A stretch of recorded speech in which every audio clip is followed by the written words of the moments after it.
Hello, everyone. Today I'm honored to welcome Robert Holloway. Robert is a Chicago based Korean interpreter and entrepreneur. His mother is an adoptee from Korea. And what's wonderful about Robert is that not only has he focused on his own heritage by studying Korean, he's also becoming fluent enough to interpret in various high stakes environments, and he's also been supporting other adoptees from Korea who want to improve their language skills. So I'm looking forward to hearing about his identity, both as a language professional and as a multicultural individual. So thank you so much, Robert, for joining me today. Thank you for having me, Shiori. So first, I'd like to start by asking you where you were born and raised.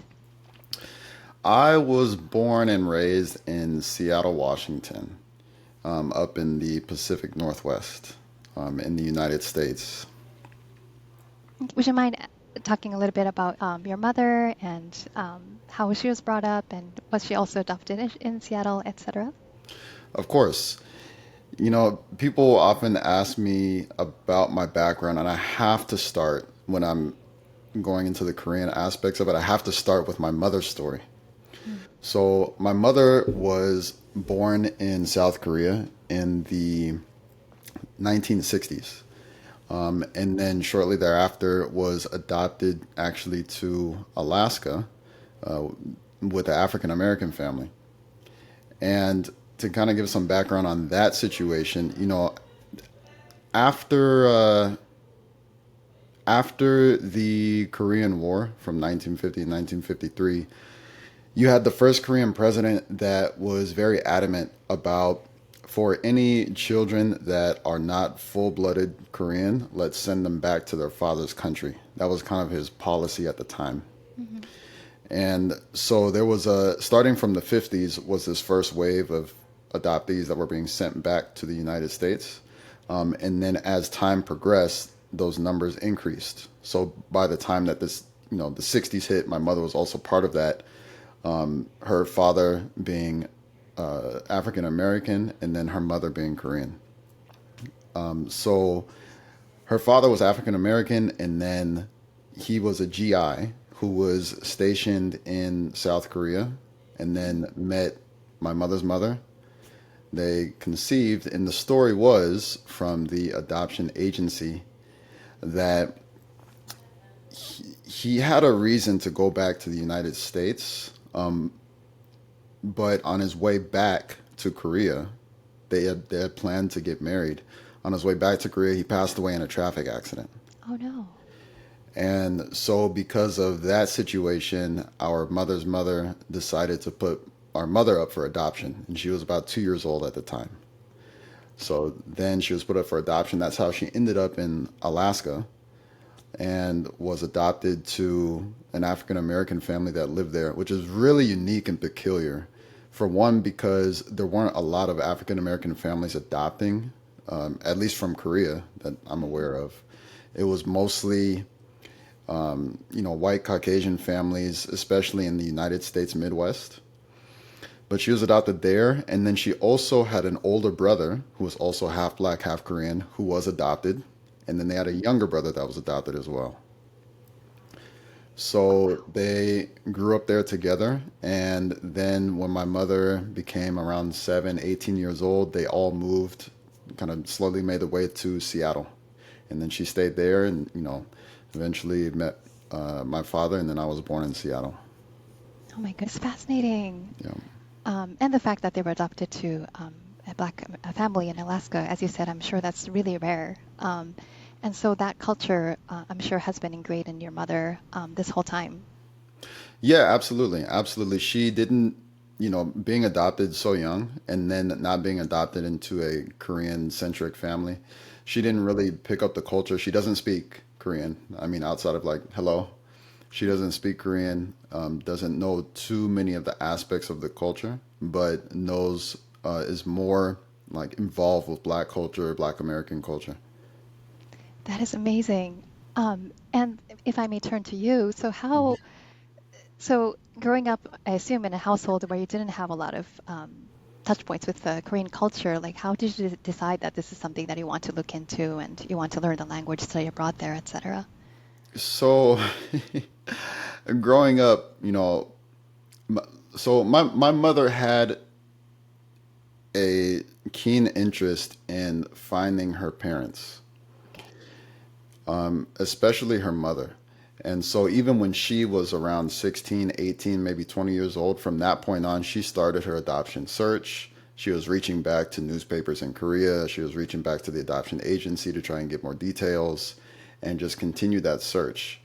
And so when, I was growing up, I have siblings as well. So when we were growing up, she would often emphasize to us, like, we have family in Korea. We haven't found them yet, but just know that we have family there. So you guys, she have my older sister in Korean school. She would always impress it upon us, like to never forget, the culture and try and learn more.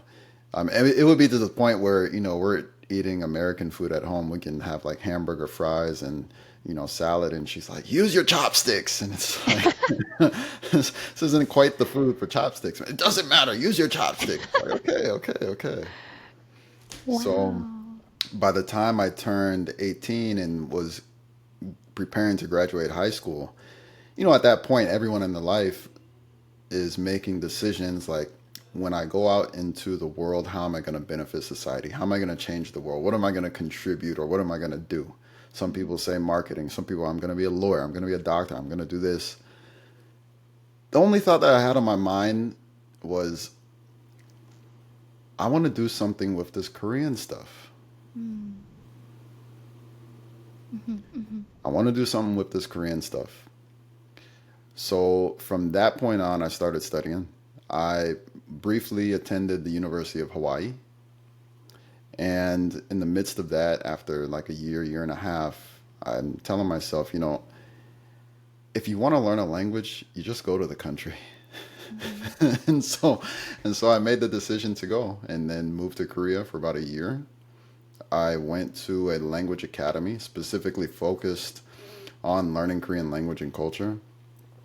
And once I graduated from there, I moved back to the States. Okay. That while you were in Korea, did you face any like hardships, or would you mind talking about that? No problem. There there are a mix of things. As someone who is dedicating a large part of their life in order to learn the language and the culture, Mhm. and then also after finding out about my mother's history, a lot of people encouraged me and were very happy and were very welcoming. Mhm. So I'll meet somebody, and then first they're kind of blown away because of the level of Korean that I speak. Mm. And then after that, the questions about myself start to come out, like, how did you learn Korean? Why are you learning? And then we get into the history about my mother, and then it's like, wow. And then people really show respect in reciprocation to the respect that I have for the culture, if Mm. that makes sense. Like, Mhm. if you show a language and a culture respect, that's reciprocated. That's one thing that I learned there. I see. Um, I see. that's one thing that I learned there. So when I was there, a lot of people, I mean, took good care of me. I was, treated well. And then there were also situations where, because, because I'm foreign, or because of, I can't really say my skin color. I'm not too far off from, Korean skin color. So, Mm. but because I'm foreigner, because I'm different, because I'm African American, there were some situations of, I mean, essentially, racism. So it was a mix. But when I left there, I had one of the greatest experiences of my life.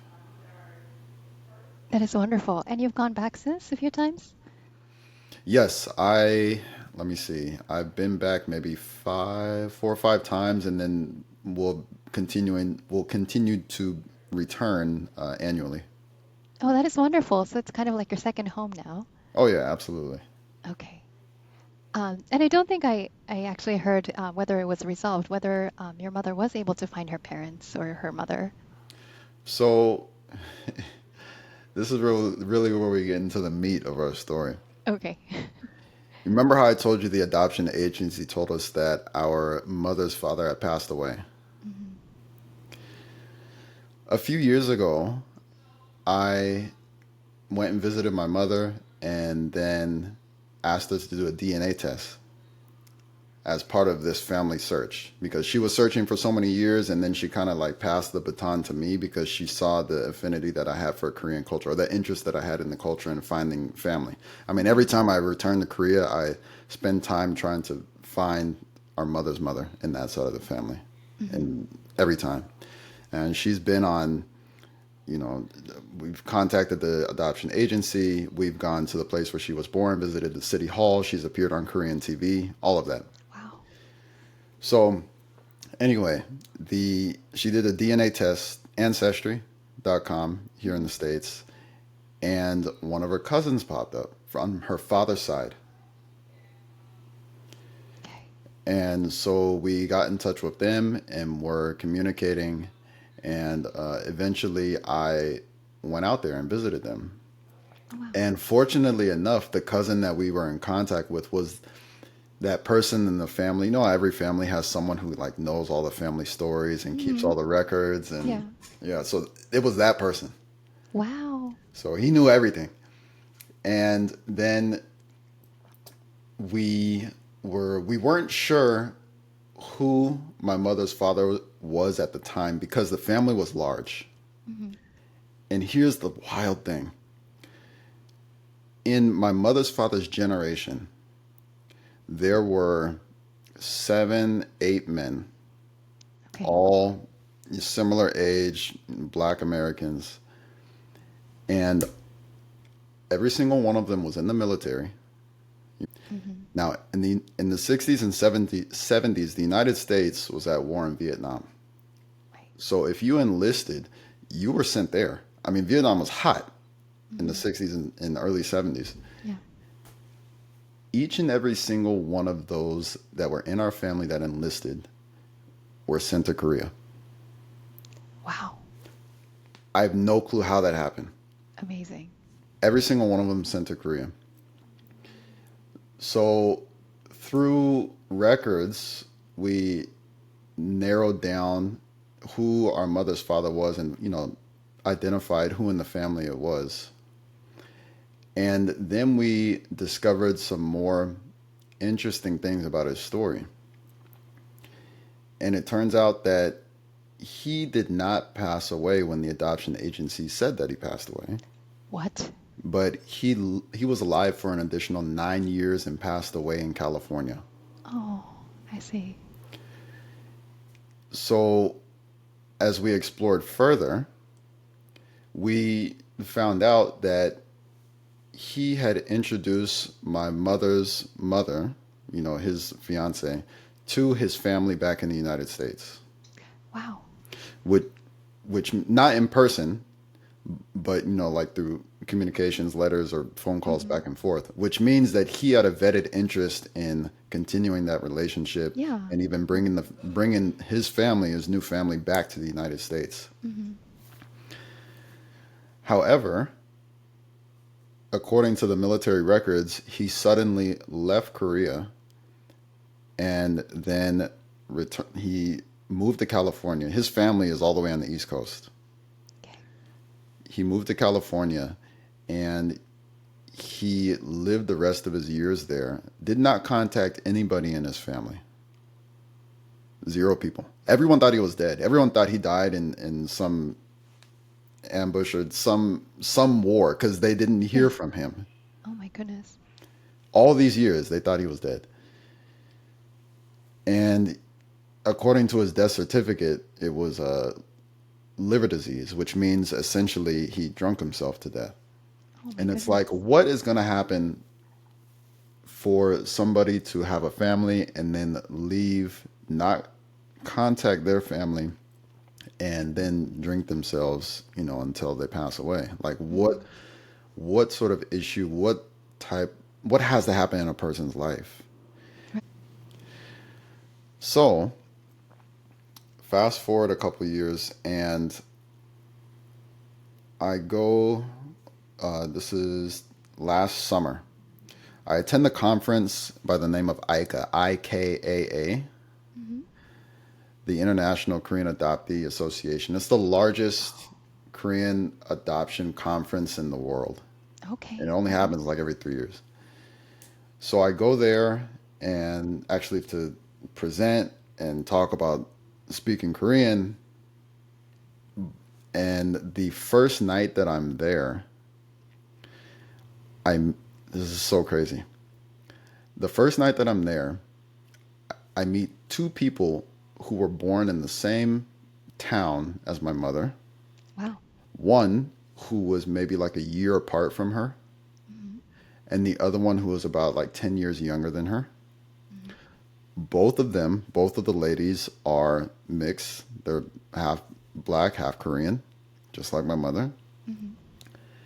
And the younger one was telling me her adoption story, and it lined up almost perfectly with my mother's. Wow. But what really kind of made the hair stand up on my back was that she told me that her father tried to bring his family from Korea, his new family from Korea, back to the United States. But because of different discriminatory and racist policies at the time Hmm. that made it so difficult for GIs to bring their families that they made overseas back to the United States, essentially was blocked. It wasn't able to Wow. happen. And the fact that I ran into this lady at that time, that for me was confirmation that that's exactly what happened with my mother's father. Mm. What other tragedy could there be? Hmm. You Right. know, what other tragedy could there be for someone to do that? To go and then not contact their family for almost 10 years, Yeah.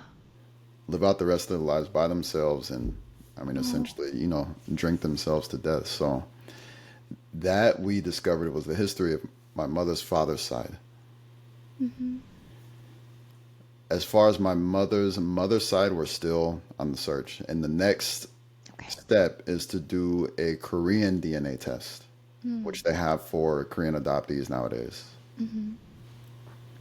That is amazing. I mean, I was really excited when you said that he didn't pass away when the adoption agency thought he did. And Oh, then just, yeah, it's like I must have, it must have been even more heartbreaking for all of you because there was a window, but it was just not possible to meet him while he was alive. in a way, but it also provided closure. Okay. I don't want to say closure. It provided a step to a new beginning because we found Mm. this whole side of the family, Yeah.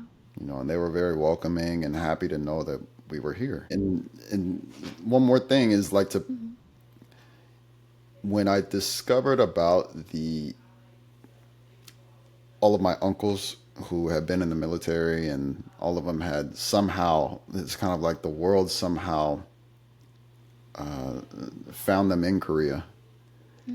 That's when I knew whatever this affinity that I have or this interest or this deep passion that I have to learn Korean, it's not an accident. Like it's Right. something that starts from before me, Hmm. which is Hmm. wild because even and it's on both sides of the family. It's not just my mom's. So let me see. 2 years ago, there was a family reunion on my father's side of the family, Hmm. and at the family reunion, one of the cousins is taking out old pictures, from like different weddings and just pictures taken on the street of family members that have passed away. Hmm. And in one of the pictures, it was one of my grandfather's brother's wedding. Hmm. And in the wedding, there's probably like a good 40, 45 people in the picture. Wow.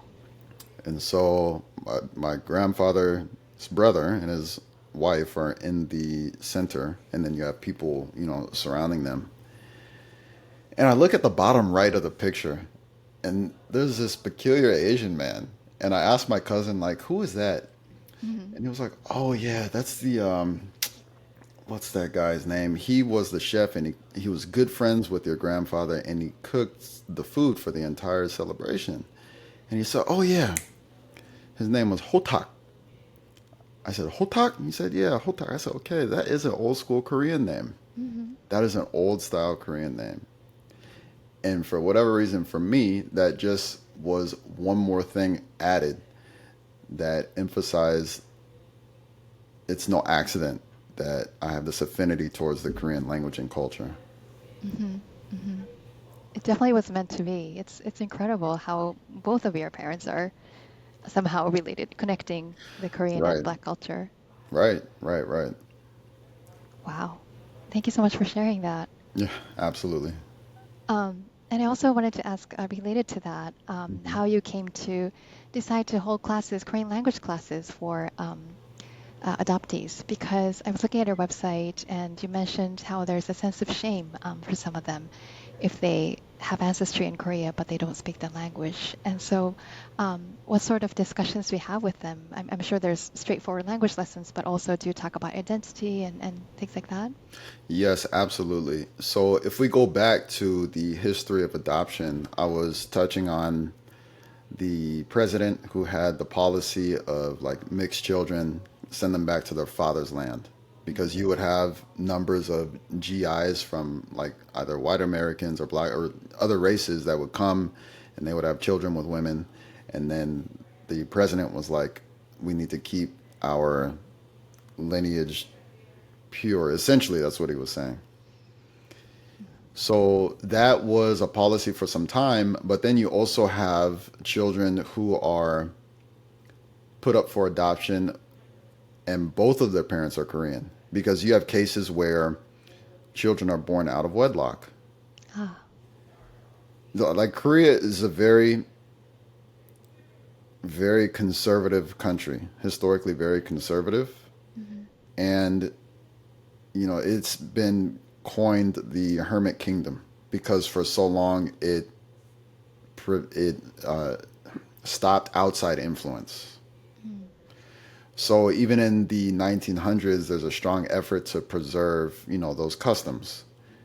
And so, if anyone's going to have a child, you have to get married first, then you have a child. Or there were situations where a child might be put up for adoption because the family wanted a son and didn't have a son, because Oh my sons are goodness. valued more than Right. daughters, right? You have situations. Uh,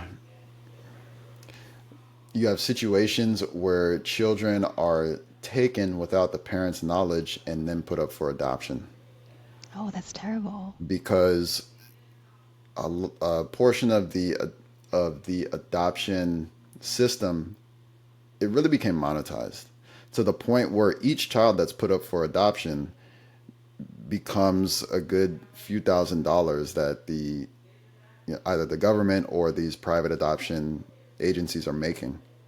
Because you think about it,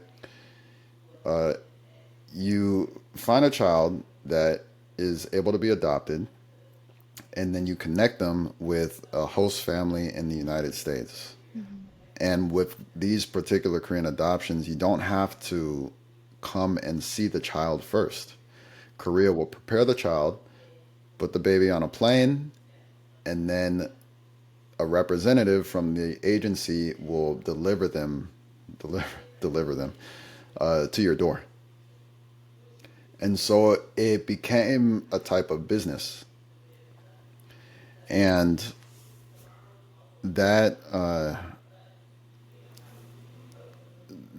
so there's that side of the story, and Hmm. then you have a situation where now you have these hundreds of thousands of children, and a lot of them were sent to rural white towns, Hmm. and so they might grow up on a farm. None of their family members look like them. No one in the community looks like them. You grow up dealing with racism. Yeah. You grow up and you're always questioning yourself. You don't know who your mother is. You don't know who your father is. You're always asking questions like, was I thrown away? Why was I thrown Mm. away? And you start to question your own value, your self-esteem. You're not confident in a lot of things because you don't really feel grounded. And this isn't every single situation, but there are many cases like this. So then at some point,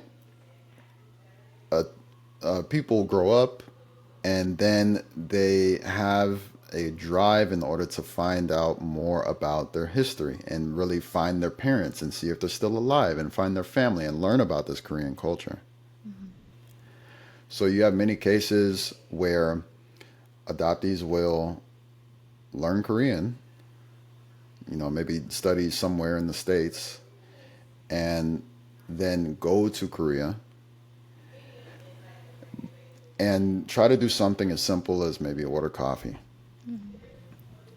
Now, if you imagine you're in the middle of Korea, you're ordering coffee, the person behind the counter is Korean. They're born there, raised there, they're a native speaker. The adoptee is using what Korean that they can. They finally mustered up the bravery and the confidence to be able to learn the language and then to actually use it. And of course, as someone who's not used to speaking and growing up, you're gonna have an accent, your pronunciation is gonna be a little bit off. Right. So the person behind the counter, they see a Korean person who is not able to speak Korean correctly. Right. So in certain situations, that brings a look on their face of almost judgment to the other person, to the adoptee, Yeah. right? And that hurts. Right. That hurts a lot. I've heard of another situation where an adoptee entered into a taxi Mhm. and the cab driver, once they picked up that they weren't speaking correctly, they kicked them out. I mean, What? yeah. Wow. So you have a ton of people who, if they didn't go through those particular situations, they have similar situations that bring them to a point where they're just no longer confident in speaking the language. Hmm. It's almost like being, I don't know if this is the right expression, but like being stuck between a rock and a hard place, because Yeah. on the one hand, you have this burning desire to learn it because you know that's where you come from. You know that Hmm. that's where you're going to discover your roots. That's where you're going to find grounding in this life. Right. But then you also know that you, you're going to be judged, or you have this lack of self-esteem that is so difficult to overcome because of a past negative experience with speaking. Hmm. You want to do this, but then there's this. So that's where I found value in teaching Korean and teaching people to speak Korean. For Hmm. people who are stuck in that cycle, to provide not just Korean classes, but also a program where you learn to speak Korean, but you rekindle and grow that flame of confidence within the person to be able to speak fluently like they have wanted to always. Hmm. Hmm. And so it's a membership, and within the membership, I'll teach Korean classes, and then we also have different workshops and discussion groups around different topics. It can be related to speaking the Korean language, kind of some past negative experiences, and how to put those in a correct perspective to help you move forward. Or it might speak on other topics like family. I mean, different topics that people will want to speak about, but people may not necessarily be able to bring up with their coworkers or Hmm. with their adopted family members, but want a community strictly of Korean adoptees who understand that situation and will hear it and listen to it. That is just incredible. I've heard from Japanese American friends sometimes that when they go to Japan and they try to speak Japanese, their white friend or someone who doesn't look Asian gets all the praise for speaking just a few words. Yes. But if the Japanese American person or someone who looks Asian doesn't speak Japanese, then immediately they're just judged. Yeah, And that's the same thing with Koreans, and that is a yeah, major reason why adoptees prefer not to study Korean alongside non-Koreans. interesting. It's not racism. It's just like because of those dynamics in the classroom. That is The fascinating. teacher to Hmm. the Korean adoptee is going to be, oh, you need to speak better, or oh, Oh, wow. that was okay, but you should know better. And then to the Caucasian or Filipino or black, all they have to do is say hello. And then the Right. teacher will go, "Oh my gosh, you speak so well," and give them all these accolades and Yeah. praises Yeah. that the adoptee is also due, but does not receive. It's like, I didn't ask for this situation, Right. Right. you know. So the program that I have, it's called Speak with Soul. And Mm-hmm. Seoul is spelled Seoul, like the Mm-hmm. capital of Korea. Speak with Soul. And so it's exclusive for adoptees or children of adoptees so that people don't have to worry about those type of dynamics in the classroom. That is amazing, and I'm sure that it's really a life-changing experience for them to be able to have this sense of community. And is it online? Is it Yes, like in person or? Okay. online. Okay. So that's great. They would be able to connect with each other from throughout the United States. Yes, really throughout the world. Wow. Everyone understands each other. There Hmm. are a lot of things you come in and you just don't have to explain. Right. Right. From someone from like untrained ears, there are a lot of things you have to explain, like about the adoption story or about, why I feel like this or why that. But when people come, it's an environment where it's like, okay, I can just like let all of that baggage down and be myself. And Hmm. let me just learn Korean, man. Hmm. Hmm. That is wonderful. Um, and I also wanted to ask, this might change gears a little bit, but Hmm. you're also really active as a interpreter, and I was wondering if this Speak with Soul is kind of the direction that you want to head towards. Are you transitioning into that, or do you want to continue interpreting but also doing this on the side? Both. Doing both. Okay. I, I see. I honestly, I see both growing very large, and I expect to help a large amount of people with Speak with Soul. Hmm. And then also interpreting is one of the things where I find the most joy in my life. And I think Hmm. it feeds some aspect of my spirit. So I plan to continue to interpret as well. Hmm. Hmm. Do you always have, did you always have a love for languages while you were growing up, do you think?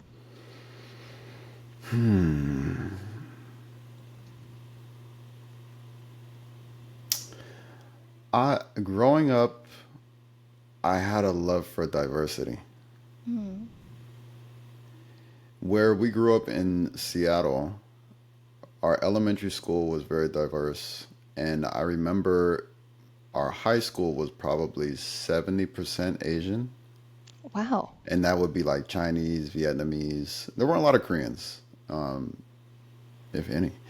Chinese, Vietnamese, and it was a big mix. And then also, I remember seeing this a couple of years ago, but our zip code was the most diverse zip code in the United States. Amazing. 98144, if not Okay. one very close to 98144, the most diverse zip code in the entire United States. So in Seattle, you get immigrants from East Africa, from Southeast Asia, from South Asia. I mean, really all over. And so I grew up in an environment that was particularly diverse. Hmm. And I had friends. I remember growing up, and a lot of my friends were Asian. We'll go to their house and maybe see like shrines in their houses, or Hmm. always hear their parents or their relatives speaking Khmer or speaking other languages. And I always felt comfort there. Hmm. Hmm. When I entered into high school, my uncle would take me on trips, like business trips with him outside of the United States. So I visited Japan twice. I went to Korea for the first time with him. I'd been to the Philippines. And every place I go, I found excitement and joy in conversing with the people, but especially using their language. Okay. That There's is there's there's a amazing. type of attraction or a type of how would you put it? You relate with a person on a different level when you speak the same language. Absolutely. Yeah, it's a different level. Hmm. Hmm. Like body language will take you to a degree, and if you don't speak the same language, gestures, like it'll take you to a degree, but when you speak the same language, you understand each other on a much deeper level. Hmm. And I enjoyed that. I truly enjoyed that growing up. That sounds amazing. Um, and I wanted to ask, so you have the Robert Holloway interpreting group. So you're not only an interpreter yourself, but you also have, do you coordinate events by helping other freelance interpreters have assignments, or what kind of things do you do with that? A mix. Basically, anything that I know, I try and share or utilize it, do something with it. So with Holloway Interpreting Group, for other interpreters, I present regularly, whether it be at like different interpretation conferences, or I will have my own webinars. I also have a monthly newsletter, which will touch on different aspects of interpretation, and not always just interpretation. A lot of times people are just interested in hearing my life story. So in the monthly newsletter, when I put like a blog post in there, I'll speak about different things, not just interpreting. Okay. And I've trained interpreters in the past, and can do that as well. So Oh, great. And one thing I wanted to ask you is, I think in one of your latest newsletter, you were talking about how interpreters should exude confidence. And you seem like someone who's so put together because every time I speak with you, you seem so, yeah, confident in your mannerisms and you have a great voice, the way you present and whatnot. Did you always have that confidence growing up, or is that something that you acquired as you gained more experience? both yes and no. But I don't know if I'm confusing my confidence with like an ambition maybe. Mm, So I've always had, the drive to pursue certain things. mhm. Yeah, but from time to time, people have told me like need to be more confident. So there was one. Let me see. One of my first simultaneous interpretation assignments. It was RSI, Mhm. which means remote simultaneous interpretation, and it was what, like a 4-day webinar that I was working together with one veteran Korean interpreter, a conference interpreter. Mm. And so I had planned by the end of this webinar, I'm going to ask this person what I can work on. Anytime I work with veterans in the booth, I always pick their brain, Mm. and I'll ask at the end, like, how can I speak better or be a better interpreter, especially from someone who where Korean is my second language. Right. So at the end, I ask, and I'm expecting an answer that is along the lines of, you need to increase your vocabulary, Mm. or you need to become more adept at these type of sentences, and so on and so forth. And she's like, "You don't sound confident on the mic. You need to sound more Really confident." interesting. And I'm like, "Okay." And I didn't see it myself. Uh-huh. I did not see it myself. So her comment really blew me back. And that was it. That was basically, she was like, "You just need to work on that." I'm like, Interesting. "Okay, if you say so." So shortly after, maybe, later in the week or whatnot, I practice interpreting and I record myself. And then I listen back to the recording, and it's just riddled with like, uh, yeah, but, and, all these fillers, and it just sounds disgusting. No, And I'm I'm like, sure oh it my does. gosh, this is what she heard. This is exactly That's what she funny. heard. Hmm. I get it now. That was golden advice, actually. Wow. And from that point on, I decided I will not sound like that ever again on the microphone. Hmm. Hmm. And that's when I started getting rid of fillers, and uh, uh I'm okay with silence for a second. And from that point on, that's when I started in other ways to improve my voice. Hmm. Hmm. A lot of it was listening to other people that I whose voice I admired and then mimicking that. Yeah. That is something that I really want to hear personally because with this podcast, I'm also struggling because just being on video, it makes me so nervous. And I think I'm slowly getting better. But yeah, definitely the filler words, it's so hard. Um, and one thing I wanted to ask you, and hopefully this is not something that's too, I don't know, sensitive, but Mm. sometimes you have to partner with or work with people who are basically native speakers of that language. And did you ever struggle with that, or is that something that you just got over really quickly? It can be intimidating, but also I did a book called, or I wrote a book recently called Interpreters, Translators, and Confidence. And in that book, I touch on this. But I acknowledge my weak points. I acknowledge my weak points and I work on them. And I acknowledge my strong points. That's one of the reasons why, after working with a veteran in the booth, I always ask. I force myself to have the humility to ask. Absolutely. And I know that I'm in a situation constantly where, you know, whoever my partner is, their first language is Korean. I just personally don't know and have never worked with other uh, conference interpreters who have Korean as their second language, Oh, really? Wow. right? Okay. So I'm always, I'd take it as an opportunity to learn from the other person more than anything. And then when I need to acknowledge my weakness, I do that. Hmm. And that rule or principle has, helped me until this point. There, there have been a lot of situations where I have felt imposter syndrome. And however, even so, I don't allow that to hinder my capability and hinder my confidence. I really work hard to push those thoughts out of my mind. Okay.